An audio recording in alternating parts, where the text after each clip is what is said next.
يهده الله فلا مضل له ومن يضلل فلا هادي له وأشهد أن لا إله إلا الله وحده لا شريك له وأشهد أن محمدا عبده ورسوله أما بعد فإن خير الحديث كتاب الله وخير الهدي هدي محمد صلى الله عليه وسلم وشر الأمور محدثاتها وكل محدثة بدعة وكل بدعة ضلالة وكل ضلالة في النار أو كما قال عليه الصلاة والتسليم. أعوذ بالله من الشيطان الرجيم. بسم الله الرحمن الرحيم. عن ثوبان رضي الله عنه قال قال رسول الله صلى الله عليه وسلم طوبى لمن ملك لسانه ووسعه بيته وبكى على خطيئته رب اشرح لي صدري ويسر لي أمري واحلل عقدة من لساني يفقهوا قولي رب زدني علما. سبحانك لا علم لنا إلا ما علمتنا إنك أنت العليم الحكيم. رب يسر ولا تعسر وتم بالخير. حاضرین، حمد و ثنا کے بعد میں نے آپ حضرات کے سامنے صحیح ترغیب کی ایک روایت راوی حدیث ہیں حضرت ثوبان رضی اللہ عنہ پیش کی ہے. اس حدیث کی ہی روشنی میں جو باتیں آپ حضرات کے گوش گزار کرنی ہے وہ 3 کام ہیں جس کے اندر مجھ کو اور آپ کو جنت کی خوشخبری یا جنت کی بشارت سنائی گئی ہے. ایسے بہت سارے کام ہیں جس کو انسان کرے گا تو اللہ تبارک و تعالیٰ اس کے ذریعے جنت عطا کرے گا. لیکن جتنے بھی اعمال ہیں ہمیشہ میرے اور آپ کے ذہن نشین ہونا چاہیے، جتنے بھی کام ہیں، جتنے بھی عمل ہیں، سارے کے سارے اسی وقت مجھ کو اور آپ کو جنت تک پہنچا سکتے ہیں جب میں اور آپ اس دنیا سے کلمہ توحید پر ہی جائیں گے. اللہ کی توحید کا اقرار کرتے ہوئے اس دنیا سے ہم جائیں گے. جیسا کہ اللہ تعالیٰ نے کیا کہا، اس دنیا سے جاتے ہوئے جس انسان کا بھی آخری کلمہ لا الہ الا اللہ ہوگا وہ کہاں جائے گا؟ جنت کے اندر چلا جائے گا. لیکن کیا ہے، زبان ہی کے اقرار کا نام نہیں ہے، بلکہ دنیا کے اندر رہتے ہوئے اس کلمے کے تقاضے کو پورا کیا ہوگا. ویسے زبان خرچی تو بہت سارے لوگ کرتے ہیں، لیکن کلمے کا حق ادا کرتے ہوئے اس دنیا کے اندر زندگی گزارا اور آخری وقت پھر وہی کلمہ اس کو نصیب ہوا تو انسان کہاں جائے گا؟ جنت میں. تو یہ ایمان والے کے لیے ہی بشارتیں ہیں. غیر ایمان والے چاہے جتنے بھی اعمال کیوں نہ کریں ان کے لیے جنت کی بشارت یا جنت کی خوشخبری نہیں. الگ بات ہے کہ اللہ تبارک و تعالیٰ ان کے اعمال کی وجہ سے ان کی دنیا بہتر بناتا ہے، بہت ساری سہولیات سے اللہ تبارک و تعالیٰ نوازتا ہے. تو اس حدیث کے اندر 3 باتیں بیان کی گئی ہیں. حضرت ثوبان رضی اللہ عنہ سے مروی ہے، بیان کرتے ہیں اللہ کے رسول اللہ نے فرمایا خوشخبری ہے اس آدمی کے لیے جس نے اپنی زبان کو قابو رکھا. سب سے پہلے بات زبان جس کی درست ہے سمجھو سب کچھ اس کا درست ہے. عرب کا مقولہ ہمیشہ آپ کے سامنے آیا ہے کہ انسان کو اس کی زبان سے ہی ناپا جاتا ہے. انسان کی قیمت کیا ہے؟ اس کی زبان ہے. زبان درست آدمی اس کے پاس آئیں گے. اگر اس کی زبان فالتو ہے تو کوئی بھی اس کے پاس پھٹکے گا نہیں. انسان کے اخلاق اس کی زبان کو بتاؤ. اخلاق کبھی زبان کے ذریعے سے کیا انسان کا پتہ چلتا ہے کہ کتنا ہے، کتنے پانی میں ہے اور کیسا انسان ہے، اس کی کیا ویلو ہے. تو اللہ کے وسلم نے کیا کہا؟ سب سے پہلے اپنی زبان پر قابو. اور اللہ کے وسلم نے یہ بھی کہا ہے جو انسان اپنی زبان کی اور شرمگاہ کی حفاظت کرتا ہے میں اپنی ذمہ داری پر کہاں لے کے جاؤں گا؟ اس کو جنت لے کے جاؤں گا. تو سب سے پہلی بات جو یہاں بیان کی گئی ہے زبان پر قابو. دوسری بات جو بیان کی گئی بلا ضرورت گھر سے نکلنا. یہ صرف عورتوں کے لیے نہیں ہے، عورتوں کے لیے تو گھر سے بلا ضرورت نکلنے کی اجازت مردوں کے تعلق سے بھی ہے. جو یہاں ضمیر استعمال ہوئی ہے وَوَسِعَهُ بَيْتُهُ، انسان کو اس کا گھر بلا ضرورت باہر جانے نہ دے، روکے رکھے. بغیر ضرورت بھی اپنے گھر سے مجھ کو اور آپ کو باہر نہیں نکلنا ہے، وہ چاہے کسی بھی وقت ہو. اپنے گھر کے اندر اپنے آپ کو روکے رکھنا ہے. تیسری بات وَبَكَى عَلَى خَطِيئَتِهِ، انسان اپنے گناہوں کو جو انسان ہونے کے ناطے اس سے سرزد ہوتے ہیں اس کو یاد کر کے کیا کرتا ہو؟ روتا رہتا ہو. یعنی 3 یہ باتیں یہاں پر بیان کی گئی ہیں۔ اس کے فوائد کے اندر جو لکھا ہے دوسرے الفاظ سے، اللہ کے رسول صلی اللہ علیہ وسلم کا فرمان ہے املک علیک لسانک ولیسعک بیتک وابکی علی خطیئتک، اپنی زبان پر قابو رکھو، بلا ضرورت سے گھر نہ نکلو اور اپنے گناہوں پر آنسو بہایا کر۔ حضرت معاذ رضی اللہ عنہ فرماتے ہیں میں نے اللہ کے قسم سے دریافت کیا کہ مجھے کوئی ایسا عمل بتائیں جو مجھے جنت میں لے جائے اور جہنم سے دور کر دے۔ اللہ کے قسم نے کیا بتایا پتہ ہے؟ کیا بتایا؟ زبان کو پکڑ کر کے اشارے سے کہا کف علیک ھذا، اس کو قابو میں رکھو۔ میں نے کہا اللہ کے نبی کیا زبان سے بھی انسان کی پکڑ ہوگی؟ سوال ہے۔ اللہ کے نبی نے زبان کی طرف اشارہ کر کے کیا کہا؟ اس پر کنٹرول رکھو۔ تو صحابی رسول نے کیا کہا؟ اس پر بھی پکڑ ہوگی۔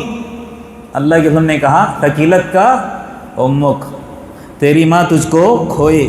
یہ عرب کا بڑا ہی مشہور مقولہ ہے، تجھے ماں، تیری ماں تجھے کھوئے۔ کیا کہا؟ هل يكب الناس في النار على وجوههم او على مناخرهم الا حصائد السنتهم۔ کیا مطلب ہے اس کا؟ لوگوں کو آتش جہنم میں ان کے چہروں کے بل ان کی زبانوں کی کٹائی ہی گرائے گی۔ حسید کس کو کہتے ہیں؟ کٹائی کرنے کو۔ جو انسان کھیتی کاٹتا نا، تو انسان کا جو زبان کے ذریعے سے نکلے ہوئے جو الفاظ ہوتے ہیں نا برے، یہ زبان کی کٹائی ہی انسان کی کہاں لے کے جائے گی؟ انسان کو جہنم کے اندر۔ لہٰذا 3 باتوں میں سے سب سے پہلی بات یہی کہا کہ اس پر کنٹرول رکھو۔ زبان سے نکلی ہوئی ہر چیز محفوظ ہوتی ہے، اس لیے پہلے تولنا ہے پھر بولنا ہے۔ بہت سارے ایسے ہوتے ہیں بول دیتے ہیں بعد میں پچھتاتے ہیں۔ ایسا نہیں ہے کہ پہلے بولنا ہے پھر بعد میں پچھتانا، نہیں، بولنے سے پہلے سوچنا ہے۔ اس لیے اللہ تبارک و تعالیٰ نے قرآن کے اندر کیا ہے؟ سورہ قاف ہم پڑھتے رہتے ہیں، ما یلفظ من قول الا لدیہ رقیب عتید۔ کیا مطلب ہے اس کا؟ کہ انسان منہ سے کوئی لفظ نکال نہیں پاتا مگر اس کے پاس نگہبان فرشتہ ہے، ہمیشہ تیار رہتا ہے۔ کیا کرتا رہتا ہے؟ نوٹ کرتا رہتا ہے۔ لکھنے والے میرے اور آپ کے پاس ہیں، کوئی زبان سے ہم ایسا جملہ نکالتے نہیں ہیں جو فوراً کیا ہو جاتا ہے؟ نقص ہو جاتا ہے۔ دوسری بات، بلا ضرورت گھر سے باہر نکلنے کے تعلق سے ہے۔ بلا ضرورت کام لغویات کا حصہ ہیں۔ لغویات اور فضولیات سے پرہیز مومن کے ایمان کی نشانی ہے۔ اللہ تبارک و تعالیٰ نے کیا فرمایا؟ قد افلح المؤمنون، مومن لوگ کیا ہو گئے؟ کامیاب ہو گئے۔ کون ہے وہ؟ الذین هم فی صلاتہم خاشعون والذین هم عن اللغو معرضون۔ نماز کے اندر تو خشوع ہے سب سے پہلے، بعد میں کیا کہا؟ بیجا چیزوں سے کیا کرتے ہیں؟ اعراض کرتے ہیں۔ بلا شبہ ایمان والوں نے نجات حاصل کر لیا جو اپنی نمازوں میں خشوع کیے اور لغویات سے منہ موڑتے رہے۔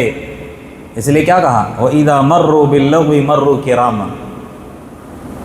مومنین کی صفات ابھی تھوڑے دن پہلے سورہ فرقان کے اندر آئی تھی نا، 10 سے 15 صفات ان کی گنائی گئی تھی، اس میں سے کیا ہے؟ وَإِذَا مَرُّوا بِاللَّغْوِ مَرُّوا كِرَامًا۔ ایسی جگہ سے اگر گزر ان کا ہوتا ہے جہاں بیجا فضولیات میٹنگ چل رہی ہے، وہاں سے کیا کرتے ہیں؟ کھڑے رہتے ہیں؟ نہیں، وہاں بالکل رکنا پسند نہیں کرتے، فوراً وہاں سے نکل جاتے ہیں۔ اعراض کرتے ہوئے اس مجلس کو چھوڑ کر وہاں سے فوراً منہ موڑ کر آگے نکل جاتے ہیں۔ بے مقصد مجلسوں سے باعزت کیا کرتے ہیں؟ وہ گزر جاتے ہیں، وہاں پر اپنے آپ کو بٹھاتے نہیں ہیں۔ اور حدیث کے الفاظ کیا ہیں؟ من حسن اسلام المرء ترکہ ما لا یعنی۔ انسان کی اچھائی ہے یہ، ہمیشہ یاد رکھ لیجئے۔ من حسن اسلام المرء، آدمی کے اسلام کی خوبی میں سے کیا ہے؟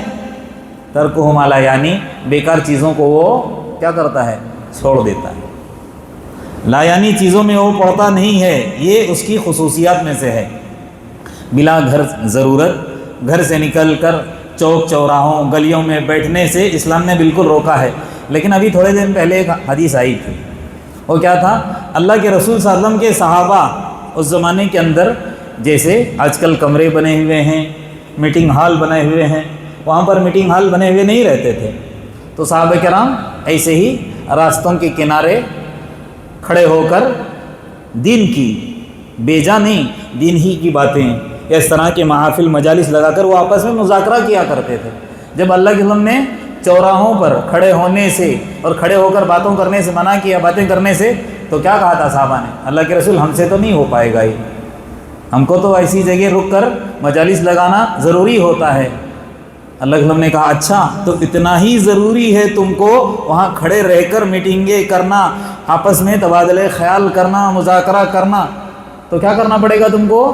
راستوں میں اگر کھڑے رہتے ہو تو اس کا حق ادا کرو، اور وہ حق سب سے پہلے اللہ کے رسول صلی اللہ علیہ وسلم نے کیا کہا؟ غض البصر۔ راستے میں ہم گھومتے رہتے ہیں، بہت سارے لوگ ہیں، عورتیں بھی گزرتی ہیں۔ مومن سچا پکا کیا ہوتا ہے؟ اپنی نگاہوں کی حفاظت کرتا ہے، اپنی نگاہوں کی کیا کرتا ہے؟ حفاظت کرتا ہے۔ اس طرح کا اگر معاملہ ہو اپنی نگاہوں کو کیا کر دیتا ہے؟ جھکا دیتا ہے۔ اللہ کے رسول نے کہا کہ کبھی ایسا موقع ہو اگر آپ کھڑے ہو کر باتیں کر رہے ہو، آپ کے سامنے سے کوئی گزرے، تو کرنا کیا؟ آپ کو اپنی نگاہوں کو نیچے رکھنا ہے، آنکھ اٹھا کر دیکھتے نہیں رہنا ہے، گھورنا نہیں ہے، بلکہ نگاہوں کے سب سے پہلے راستے کے حقوق میں سے۔ پھر کیا کہا؟ اتنا ہی میٹنگیں لگانا ہے نا، کف الاذی، کیا کرنا ہے؟ تکلیف دہ چیزیں جو ہوتی ہیں راستے میں، کانٹے ہوں، بڑے پتھر ہوں، یا کوئی ایسی چیزیں جس سے انسان کو، انسانیت کو نقصان پہنچتا ہو، وہ بھی اٹھا کر کیا کر دیتے ہیں؟ وہ کنارے کر دیتے۔ تو تمہارا کام یہی ہے، اگر اتنا ہی ضروری ہے وہ بھی ہٹا دیا کرو۔ پھر کیا کہا؟ رد السلام، کوئی جاتے ہوئے آپ کو سلام کر کے گزر گیا، بدلے میں کیا کرنا ہے؟ آپ کو سلام کا جواب دینا ہے، آپ سنے آن سنے نہیں کرنا ہے۔ ویسے تو مومن کا شیوا کیا ہے؟ کہیں سے گزر رہے ہیں، سلام میں پہل کرنا چاہیے، لیکن اگر کوئی ہم کو سلام کرتا ہے تو یہ تو مومنین کے حقوق میں سے ایک حق یہ بھی ہے، 6 ہے نا مومنین کے حقوق، اس میں سے ایک کیا ہے؟ سلام کا جواب دینا ہے۔ تو کہا کہ راستے میں اگر کھڑے ہوتے ہو تو سلام کا جواب بھی دے دو۔ اور پھر فرمایا امر بالمعروف، نیکی کا حکم، بیجا، یہی ہے مطلب بلا ضرورت گھر سے باہر نکلنا نہیں ہے۔ اگر نکل گئے، کہیں آپ کی میٹنگیں چل رہی ہو، آپ نے دیکھا کوئی ایسا اللہ کا بندہ جو بالکل دین سے دور ہے، دین سے اس کو بالکل دین کی معلومات ہے ہی نہیں ہے، اللہ کون، رسول کون، کیا ہے اسلام، کچھ عطا پتہ نہیں ہے، نمازوں سے دور ہے، کیا ہے توحید پتہ نہیں ہے، ایسوں کو پکڑ لو، 2 منٹ 5 منٹ 7 منٹ قریب لے لو، اس کو پیار سے اچھے انداز میں کیا کرو؟ تبلیغ کر دو۔ امر بالمعروف، اچھائی کا حکم، جو آپ باتیں جانتے ہو اللہ کے رسول کی، ابھی اتنی ساری باتیں اتنی دیر سے چل رہی ہیں، آپ نے اس کو ذہن نشی کر دیا، باہر کوئی ملا، آپ نے اس کو کیا کر دیا؟ پہنچا دیا۔ تو امر بالمعروف، اور پھر ونہی عن المنکر، نہیں عن المنکر بھی کرنا ہے، برائی سے روکنا ہے۔ اب بہت سارے ایسے ہیں جو برائی نہیں کرتے ہیں، لیکن بہت سارے ایسے ہیں جان بوجھ کر نہیں، انجانے میں بھی برائی کے اندر مبتلا ہو جاتے ہیں۔ اچھائی سمجھ کر برائی کرنے والے کتنے ہیں؟ چوری ڈکیتی کی بات نہیں کر رہا ہوں میں، کتنی بدعتیں ہیں اچھی سمجھ کر، وہ نہیں عن المنکر کے اندر آتا ہے۔ لوگوں کو آپ بدعات سے روکو گے نا، غلط چیزوں سے باہر نکالو گے، یہی تو نہیں عن المنکر، یہ بہت بڑا کام ہے۔ ہاں، اس کو ہم ہلکا سمجھتے ہیں۔ تو کیا کہا؟ اگر راستے میں آپ ہو تو یہ بھی حق ادا کرو۔ اسی طرح حضرت عیسیٰ رضی اللہ عنہ علیہ السلام نے بھی اپنے حواریوں کو وعظ کرتے ہوئے یہی فرمایا تھا، طوبیٰ، خوشخبری ہے درخت کے تعلق سے، لمن بکا علی خطیئتہ وخزن لسانہ ووسعہ بیتہ، کیا مطلب ہے؟ جنت میں اس شخص کے لیے طوبیٰ یعنی درخت کا سایہ ہے جو اپنی خطاؤں پر ندامت کے آنسو بہائے اور اپنی زبان کی حفاظت کرے، اور اس کا گھر اس کو وسیع ہو جائے، یعنی کہ بلا ضرورت اس کو باہر جانے کی ضرورت ہی پیش نہ آئے۔ اسی طرح حضرت ابو ہریرہ رضی اللہ عنہ سے مروی ہے، فرماتے ہیں اللہ کے وسلم نے فرمایا، اللہ کے خوف سے رونے والا انسان دوزخ میں داخل نہیں ہوگا جب تک کہ دودھ تھن میں واپس نہ چلا جائے، یہ ناممکن ہے، اور اللہ کی راہ میں پہنچنے والا گرد و غبار اور دوزخ کا دھواں جمع نہیں ہو سکتے۔ کیا فرمایا؟ اللہ کے راستے کا گرد و غبار اور جہنم کا دھواں ایک جگہ جمع نہیں ہو سکتے۔ اور اللہ کے وسلم نے حدیث قدسی ہے، کیا فرمایا؟ اپنی عزت کی قسم کھاتے ہوئے، حدیث بیان کر کے اپنی بات ختم کروں گا، کہتے ہیں اپنی عزت کی قسم، میں اپنے بندوں پر 2 خوف اور 2 امن جمع نہیں کروں گا۔ کیا مطلب ہے؟ جب دنیا میں مجھ سے ڈرا، آخرت میں اس کے بدلے میں کیا کروں گا؟ میں اس کو امن دوں گا۔ اور جو دنیا میں مجھ سے نہیں ڈر رہا آخرت کے اندر میں اس کو ڈراؤں گا. یعنی دو چیزیں ایک ساتھ یہ جمع نہیں ہو سکتی. کیا کہا؟ دنیا کے اندر رہ کر جو انسان اللہ سے ڈر کر زندگی گزارے گا آخرت کے اندر کی جو ہولناکیاں ہیں پریشانیاں ہیں اس کا کچھ بھی نہیں کر پائیں گے. اور لیکن دنیا کے اندر رہ کر نہیں ڈر رہا اللہ کو پہچانا نہیں اللہ کے حکموں کو توڑتا رہا تو وہاں ہمارے پریشانی کے ہولناکی کے تکالیف کا سامنا کرنے کے کچھ ہے ہی نہیں. مومن وہاں انشاءاللہ مطمئن اطمینان والی سانس لے گا سکون والی سانس لے گا. لیکن جو کافر ہوگا مشرک وہ یہی کہے گا کہ دوبارہ مجھے موقع ملے جا کر دنیا کے اندر کیا کروں میں اچھے کام کر کے اللہ کو راضی کر کے دنیا کے اندر یعنی آخرت کے اندر پھر سے لوٹ آؤں. اسی طرح حضرت ابوبکر صدیق رضی اللہ عنہ فرماتے ہیں تم میں سے جو رونے کی استطاعت رکھتا ہے پس اسے خشیت الہی سے رونا چاہیے اور جو رونے کی طاقت نہیں رکھتا تو کم از کم بناوٹی تو رونا روئے یعنی رونے جیسا اپنا کیا کر دے وہ منہ بنائے. ساری باتوں کا خلاصہ کلام کیا ہے؟ 3 باتیں حدیث کے اندر آئی. سب سے پہلے جو بات حدیث کے اندر آئی ہے وہ کون سی ہے کہ انسان بلا ضرورت اپنے گھر سے نہ نکلے اور دوسرے اپنی گناہوں پر اس کو کیا کرنا ہے نادم ہو کر رونا ہے اور پھر زبان کی حفاظت کرنا ہے زبان پر اس کو کیا کرنا ہے قابو رکھنا ہے. یہ 3 چیزیں انشاءاللہ ہم حالت ایمان میں اس پر ہم عمل پیرا ہوں گے اپنی زبان پر کنٹرول رکھیں گے تو اللہ تبارک و تعالیٰ بدلے میں مجھ کو اور آپ کو کیا کرے گا جنت نصیب کرے گا. بس اخیر میں اللہ تبارک و تعالیٰ سے یہی دعا ہے جتنی باتیں ہم عرض کرتے ہیں کہتے سنتے سناتے ہیں اس کے مطابق عمل کی توفیق عطا فرمائے. اللہ تبارک و تعالیٰ مجھ کو اور آپ کو دین کا صحیح فہم صحیح سمجھ عطا کرے. اللہ تبارک و تعالیٰ رونے والی آنکھ اللہ تبارک و تعالیٰ مجھ کو اور آپ کو نصیب فرمائے. اپنے ڈر سے رونے والی آنکھ اللہ تبارک و تعالیٰ مجھ کو اور آپ کو نصیب فرمائے. اللہ تبارک و تعالیٰ مجھ کو اور اپنی زبانوں پر کنٹرول اور قابو رکھنے کی توفیق عطا فرمائے. بلا ضرورت باہر جانے یا لغویات کے اندر پڑھنے سے اللہ تبارک و تعالیٰ میرے اور آپ کی حفاظت فرمائے. آمین. وآخر دعوانا الحمد للہ رب العالمین. سبحانک اللہم و بحمدک اشہد ان لا الہ الا انت استغفرک واتوب الیک.